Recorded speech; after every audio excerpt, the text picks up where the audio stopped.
bejo kemayangan. Liripun tos pundi? Kok kumujeng to Kang Mas? Ngetikanipun panjenengan tresna kalian kula. Waduh pancen iya. Injih. Retno kuning. Pareng dawuh Kang Mas. Suwe nggonku nganti-anti. Daya-daya aku bisa sesandingan. Marang sliramu Yai. Wis sak menika kasunyatan kula saged sesandingan kalian panjenengan. Mangerti yo. Injih. Pun kakang jejering Nalendra ana ing Kudak Sategal. Negaraku kang sugih bondo gandu sentana. Paribasan para kawulaku kabeh wis ora kekurangan apa wae. Nanging mung siji sing durung bisa dadi jangkeping urip ana ing Madyabanda kanggone Nalendra ing Kudak Sategal iki, Yai. Aku bisa garwa sliramu Sri wong ayu sing asmane Retno. Retno sapa? Oh iya Retno Kuning. Jenengan lali tus pundi to? Kendikanipun tresna kok malah lali pundi? Ih. Piajeng Pareng dawuh. kanggo minangkani yen pun Kakang Prasetyo tresna marang kowe, aku kepengin banget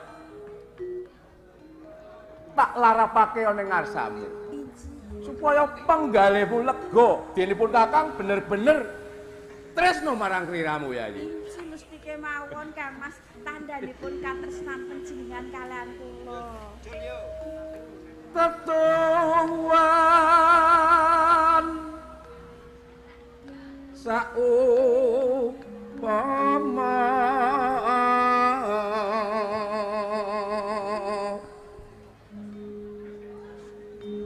katresnanku duwong manis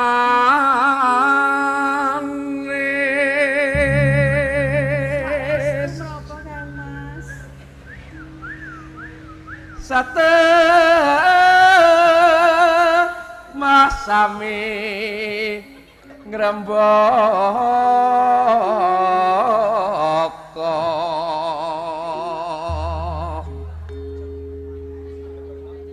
rinabuan rasa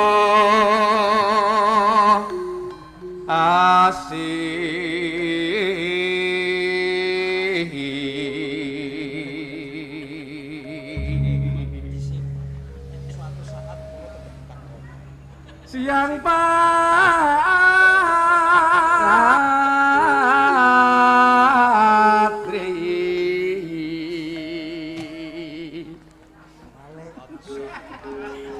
Salah panjenengan iki menika nggih kula mboten angel kok Kang Mas. tansah caket atut runtut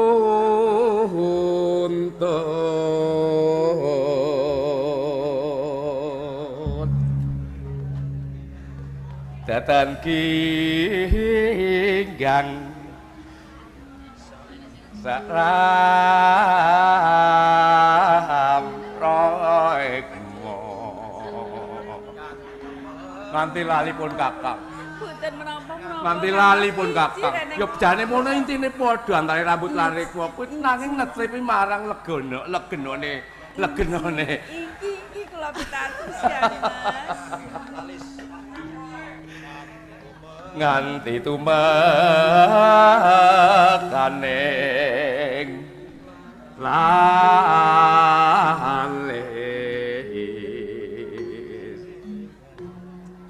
kegandengan pindha mimik lan mintuna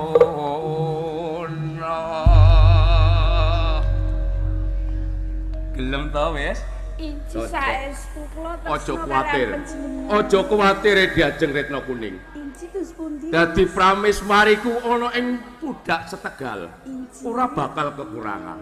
Eling-eling danane nata agung ing Pudak Segal ya ingsun iki akeh banget. Tak sebarake ana ing kabupaten-kabupaten, ana ing kecamatan-kecamatan. Aja kuwatir.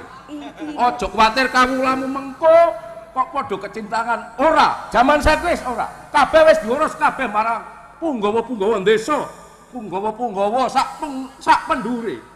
Kula pitados kalian pengendikan panjenengan Kang Mas, rehling panjenengan menika salah satunggaling ratu ingkang Gumbinatara. Iya, iya. Sugih bondo Iya, iya. Inci. Bener-bener ngendikan. Inci Kang Mas. Wah, mar mongko kasanipun Kakang, penggali kaya ketiban beduk. Ketiban beduk. Tegese marem banget. Oh, Nek kur Inci. kendang kuwi cilik. Ya iki iki. Beduk nek beduk Purworejo malah sanget nggih Kang. Iya, Mas. iya, iya. Iki.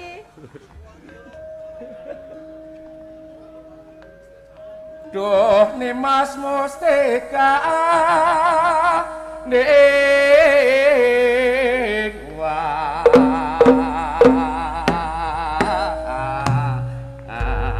Merupakan panjenengan saestu damel monggo kati kula Kang Mas.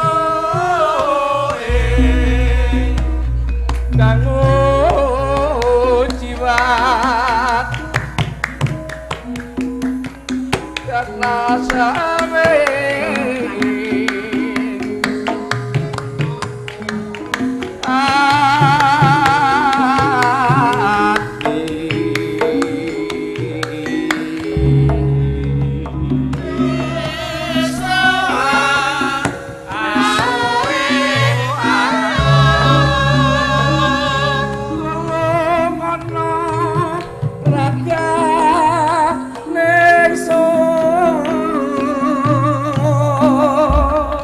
Panjenengan boten sah kuatos Kang Mas. Bener.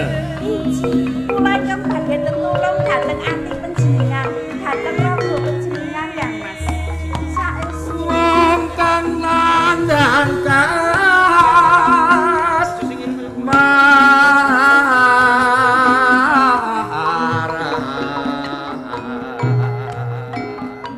saestu kae panjenengan kasmaran kaliyan kula Kang Mas.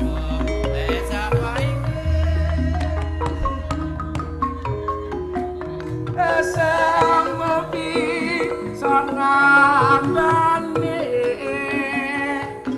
lungkrah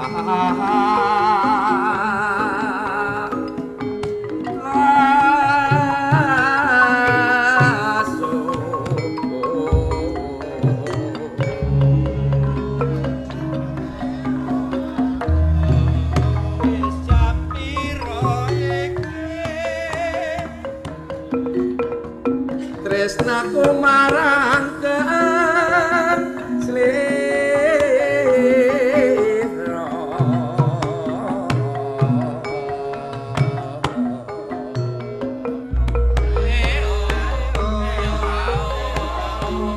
sunduling ana ya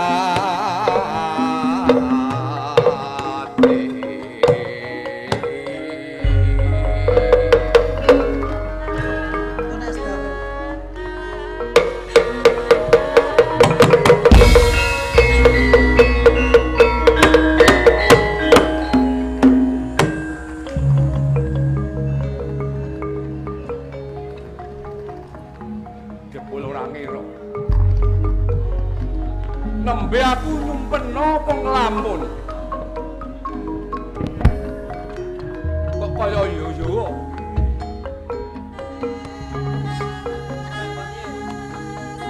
Retna Kuning putra Nalendra ning Urawan dasaring wanita kang utama gambar arum bisa gawe kekesing atiku nalika semana nang jalan sakjroning aku lumpena utawa nglamun. Duh jawab kok.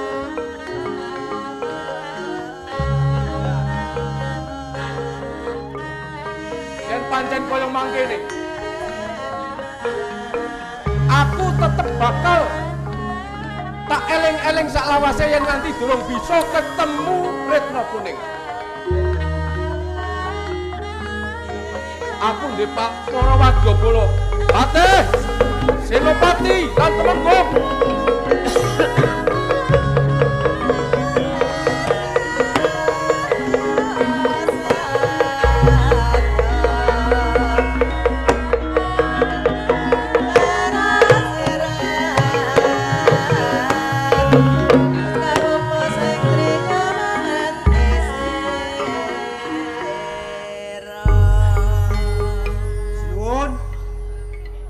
Kejot manah kula. Dene kula dipun timbali ngadhep wonten ngarsa panjenengan dalem sinuwun.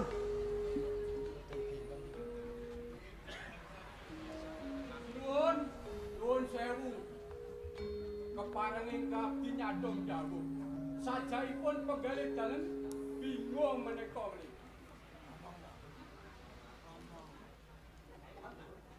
Yai Patih. Nggih, kula. Yai Patih Klanabra Hambara lan sira Temenggung Suradenta Senopati Surapati padha nggone ngangsek maju nggone padha lenggah nggih padha dirungokake ingsun bakal wedhar pangandikan marang sampean-sampean kabeh kuwi kang padha wis ngadep ana ngarsane ingsun. Nggih. Sedaya para nayakaning praja tansah mundhi dawuh panjenengan dalem sinuwun. Padha timidhangetna ingsun tak wedhar pangandikan. Nggih. Nalika dina sing kawuri. Paten. Ingsun apa nyumpena apa nglamun ning nang kana-kanane aku pepanggihan karo Wanudya Ayu Sulistya ing warna yaiku putra dalem ing Urawan sesilih Dewi Retno Kuning. Suwun. Lah mongko aku yo ning kono-konone jroning batin utawa janing lam-laming pikir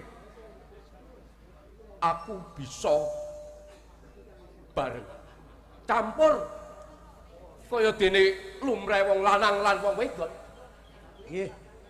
Menika jamak lumrah sinuwun. Menawi tiyang kakung gadahi pasumpenan tiyang putri awet panjenengan dalam menika dereng kagungan garwa. Menika jamak lumrah. Kula mbiyen nggih kaya niku. Sak derenge kula bojo niku nggih kaya niku. Iya. Yen kula awan niku nyawang bocah wadon, dalunipun kula impekaken. Niku pun jamak lumrah. Nanging ngene Kak Yai Patih. Pancen tak akoni. Klana Sambaya ki salah sawijining nalendra kanggung binethara. Paribasane para ratu maharatu raja maharaja saben-saben ana ing dina kang becik padha nungsung kawruh marang ingsun ana ing Pudak Sategal. Nggih, menika leres. Para punggawa-punggawa gedhe, para bekel Demang Prewu utawa bupati-bupati ana saing kukuban Kraton Pudak Sategal padha asung berbekti saben wancine kang becik. Asung blondong pengareng-areng. Mas Wices Raja Brana tak tampa nanging iku dudu kanggo murakabi para andahan sing nang ngisorku. Nanging tak dom kabeh para kawulaku sak Pudak Sategal kabeh warata tanpa sela. Nggih. Nanging siji sing durung bisa gawe leganing pikir yaiku aku durung bisa mengkoni salah sawijining wanita.